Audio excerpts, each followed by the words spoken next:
Olá, boa tarde, tudo bem? Conexão Mais Live deste sábado está no ar. Na semana passada nós falamos de saúde e hoje, mais uma vez, traremos um tema importante, interessante, um tema que eu digo que é de saúde pública, né? Uma orientação aos pais e para toda a população de uma maneira geral. Hoje nós vamos falar sobre o sarampo e quem conversa com a gente no programa deste sábado é o médico Renato Kifuri. Ele é pediatra, infectologista e também diretor da Sociedade Brasileira de Imunizações. Fala com a gente direto de São Paulo. Doutor, boa tarde, muito obrigado pela participação. Obrigado, Marcos. Sempre é um prazer estar com vocês, aí os telespectadores da Record.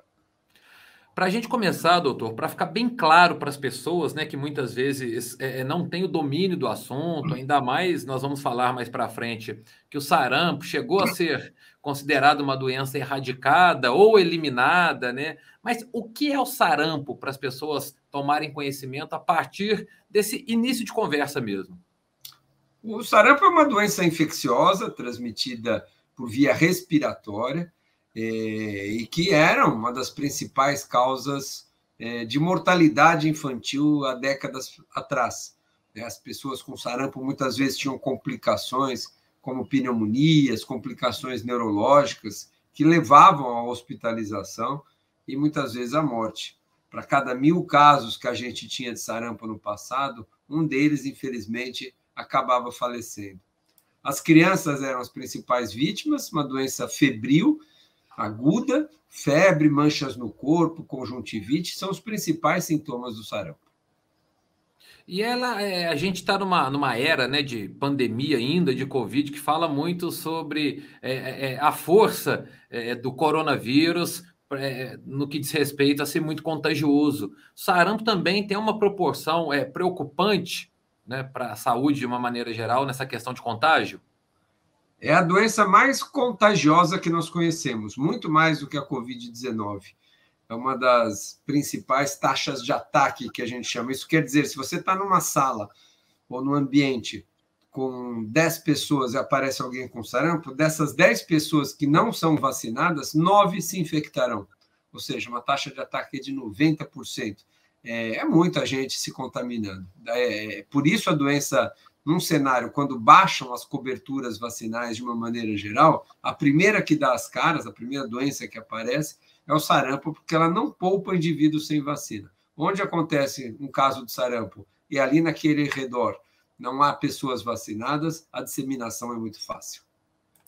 Em 2016, doutor, o sarampo chegou a ser erradicado, ou não sei se o termo correto é eliminado, né, do Brasil. O Brasil foi reconhecido pela Organização Mundial de Saúde, mas depois, né, depois de 2 anos, se não me engano, a doença voltou, inclusive, com casos de morte. Justamente por isso, o pessoal baixou a guarda contra o sarampo? Infelizmente, nós recebemos, sim, a certificação de eliminação da circulação do vírus.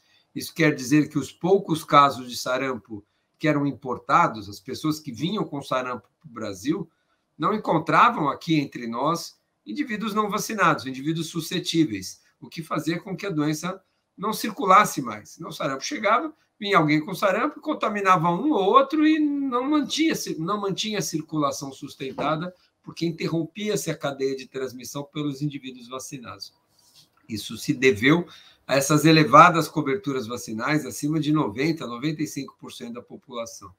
Isso acabou protegendo aqueles que não tomaram vacina, protegendo aqueles que não respondem à vacina. Então, foi um cenário muito, muito atingido, né? Graças a essa elevada cobertura vacinal, um cenário que a gente conquistou a duras, vamos dizer, a duros avanços na questão da vacinação. E, infelizmente, o relaxamento nessas coberturas vacinais fez com que tivéssemos surtos, né? Região norte, começando na região do Amazonas, depois aqui em São Paulo. Acumulamos nesses últimos anos, infelizmente, novamente, 40 mil casos de sarampo nos últimos 3 anos, com 42 mortes, o que, infelizmente, a gente é um cenário que não quer voltar a ver. A Covid nos melhorou esse cenário, né? Porque ficamos longe, usamos máscaras, todas as doenças de transmissão respiratória diminuíram, inclusive o sarampo. Mas agora, com a retomada, é hora de nós nos esforçarmos para recuperar essa cobertura vacinal e não voltarmos a ter os sarampos em taxas tão grandes quanto essas. Nós estamos num período aí de vários municípios, o Brasil de uma maneira geral, né, falando sobre a vacinação contra o sarampo. O dia D nos municípios ele tem uma data mais flexível, alguns já neste sábado, outros na semana que vem, outros já tiveram. Mas para deixar claro então para os pais que é de fundamental importância que eles saibam. Primeiro, a idade em que os pais devem levar a criança para o posto de saúde para vacinar, doutor.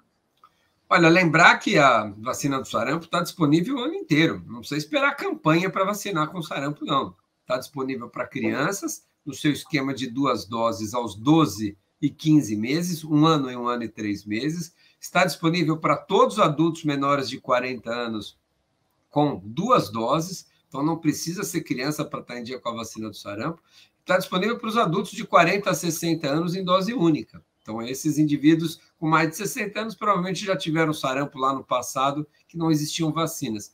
Então, essas vacinas precisam ser colocadas em dia, independente da campanha. A campanha é uma intensificação dessa ação, onde a gente promove uma convocação geral da população. Nesta vez, vamos fazer para crianças somente, de 6 meses a 5 anos de idade. A partir do começo de maio, semana que vem, começamos essa campanha na pediatria, e que vai vacinar indiscriminadamente. Então, não importa se a criança já tomou uma, se tomou 2, se não tomou nenhuma, uma dose adicional é feita como reforço, no sentido de conter essa disseminação do sarampo e evitar novos surtos. Então, 6 meses a 5 anos, todas as crianças vacinadas a partir de maio, independente de quantas doses do sarampo já tenha tomado na vida. E adultos, menores de 60 anos, vamos procurar uma unidade de saúde e vamos nos vacinar também. Nessa idade, né, principalmente ali depois dos 4 anos, a criança ela precisa tomar várias vacinas, né, o que é preconizado, inclusive, pelo Ministério da Saúde, enfim, é um procedimento que já é feito ao longo dos anos. Muitos pais ficam na dúvida por conta da vacina do sarampo. Precisa haver um intervalo entre essas vacinas? Não precisa? O que o pai deve ficar atento na hora de procurar o posto de vacinação, independentemente, como o senhor disse, da campanha? Não há nenhuma restrição da aplicação simultânea da vacina do sarampo com qualquer outra vacina. Então, crianças que precisam fazer gripe, agora que vamos fazer concomitantemente a campanha de gripe com sarampo, crianças que precisam recuperar o seu atraso vacinal com catapora, com meningite, com pneumonia, podem e devem fazer as vacinas do sarampo no mesmo dia. Não há nenhuma contraindicação. Então, precisamos vacinar sim. Aproveitar esse momento que nós vamos fazer em maio também a campanha de gripe, e gripe e sarampo, uma dobradinha aí que vão colocar nossas crianças protegidas. Algum cuidado especial em escola, doutor? Na semana passada nós até tratamos aqui sobre a mão pé boca, né? Que nessa época tem também, principalmente nas escolas, chamado a atenção dos pais por conta do contágio. Sobre o sarampo, mesmo esquema de evitar o contato muito próximo, apesar, pelo que a gente está vendo, em várias cidades, estados do país, já não se exigir mais o uso de máscara, ainda seria recomendado no caso do sarampo também? Olha, é esperado, Marcos, que com esses 2 anos de afastamento, nós tivemos pouca circulação de outros vírus, de outras doenças. Então, com essa retomada e o acúmulo de crianças não expostas previamente, nós estamos expondo crianças que ficaram 2 anos sem nenhuma virose respiratória, de transmissão respiratória, agora todas juntas. Então, os pais que nos acompanham sabem disso, né? Basta ver seus filhos que estão para a escola, vivem resfriados, vivem com diarreia, todos com conjuntivite, com mão pé boca, com influenza, com bronquiolite, ou seja, os vírus estão aí de volta depois de um longo período aí de exclusão pelo predomínio do coronavírus, que inibiu a circulação de outros vírus e pelo próprio distanciamento e uso de máscaras. Então, esse momento onde de volta de circulação dessas doenças era esperado com o retorno, especialmente com o retorno da escola. Então, para as doenças contra as quais a gente tem vacina, gripe, sarampo, coqueluche, pneumonias, meningite, não é razoável a gente mandar nossos filhos para a escola desprotegidos, né? A gente corre o risco, sim, de uma doença evitável. Pegou mão, pé, boca, paciência, pegou uma diarreia, às vezes não tem vacina para todas as doenças, mas para essas doenças mais graves, a recomendação fundamental é voltar para a escola com a caderneta de vacinação em dia. Vamos tirar esse atraso, é a vida das crianças que está em jogo. Nesse sentido, né, a pandemia pode ter aberto os olhos da população, porque antes a gente não tinha essa cultura, né, doutor? A pessoa mesmo gripada ia trabalhar normalmente, sem uma proteção, colocava as outras em risco por ser uma simples gripe. O panorama da pandemia mudou o comportamento do brasileiro e esse pode ter sido um ponto positivo no que diz respeito a essas doenças contagiosas? A gente espera que sim, né, Marcos? Eu acho que a gente está muito recente, essa memória de transmissão, de uso de máscara, ela tende a ser ainda muito presente no dia a dia de todos. Eu temo que, com o passar dos tempos, a gente vá relaxando e tenha, perca essa proteção, essa percepção coletiva, essa percepção de cidadania, que seria muito bom que nós continuássemos incentivando a população. Não é possível que a gente entre, como a gente fazia até pouco tempo atrás, num transporte público doente, resfriado, com gripe, espirrando e contaminando tantas pessoas. É preciso ter essa consciência que você citou. Proteção individual e proteção em grupo. Viver em cidadania, locais onde são inevitáveis as aglomerações, é preciso ter respeito ao próximo, é preciso ter consideração àqueles que nos cercam, porque muitas vezes a gente está contaminando aqueles que não vão ter oportunidade de reagir tão bem a essa doença e ter complicações, às vezes, sérias. Uma última pergunta para a gente chamar o intervalo, doutor. Além da vacina, que sem dúvida alguma, né, é o ponto principal da prevenção, existem outros cuidados para se prevenir o sarampo, como higienização, no caso de outras doenças, ou não? É a vacina mesmo que é indicada e todos devem tomar? É a vacina, né? Essas medidas de controle funcionam muito mal, com higienização. Claro que isso sempre é bem-vindo para qualquer doença, você fazer higiene das mãos, você usar máscara quando estiver sintomático, não aglomerar, mas, obviamente, a ferramenta para o sarampo da imunização é a que mais funciona.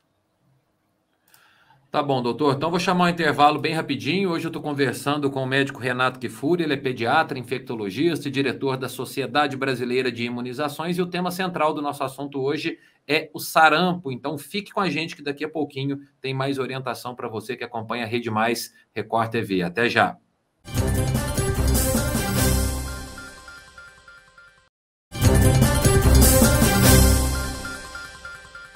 Olá, nós estamos de volta aqui na Rede Mais com o nosso Conexão Mais Live deste sábado, conversando hoje sobre sarampo. O nosso entrevistado é o médico Renato Kifuri, pediatra, infectologista e diretor da Sociedade Brasileira de Imunizações. Fala com a gente direto de São Paulo. Doutor Renato, um ponto que eu estava analisando, né, no momento que eu produzi aqui a nossa entrevista, percebi que há um temor muito grande dos médicos, principalmente os mais experientes e das entidades também que os representam, sobre a detecção no consultório do sarampo. Alguns especialistas dizem que os médicos mais novos, recém-formados, até por não terem tido tanto contato, né, com o sarampo, têm um pouco de dificuldade para detectar a doença nas crianças. Isso procede? Gostaria do ponto de vista do senhor sobre essa minha pergunta. Procede sim. Acho que a gente quem vivenciou muitos casos de sarampo reconhece de longe um sarampo, mas isso vale para qualquer outra doença, né? Para difteria, para coqueluche, para paralisia infantil, e para o sarampo não é diferente. Um quadro febril com manchas na pele, ele pode ser uma escarlatina, uma roséola, uma rubéola, outras doenças, muitas dessas pediátricas que funcionam ou que apresentam febre e manchas pelo corpo.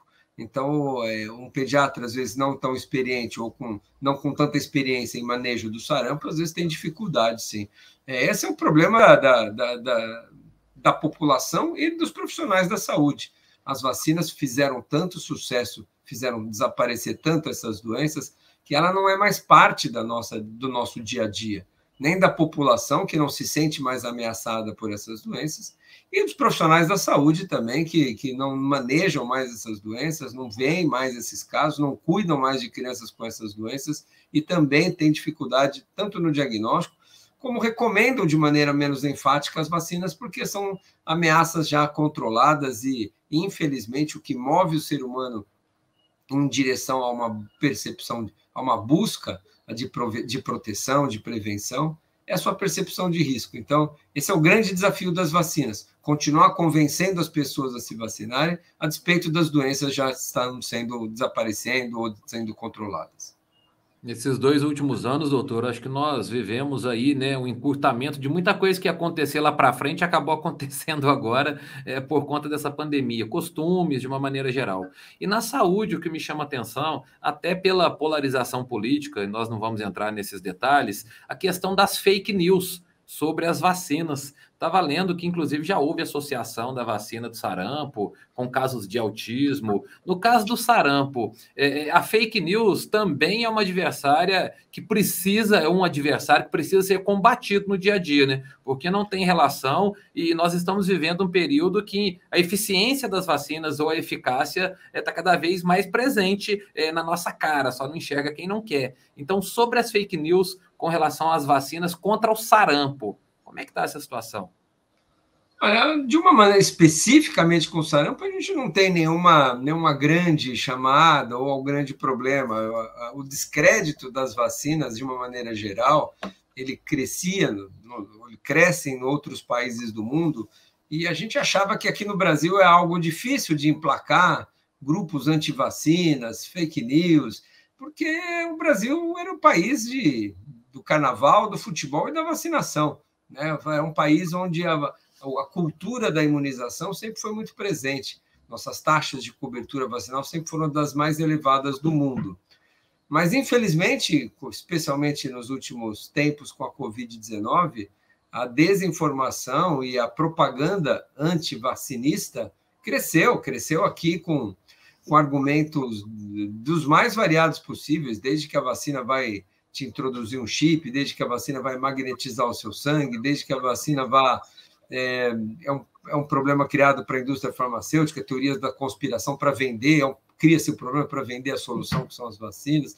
Então, isso, infelizmente, acaba impactando numa pequena parcela da população. A gente diz pequena porque ainda o número de pessoas que não se vacinam, porque recusam vacinas, é muito pequeno.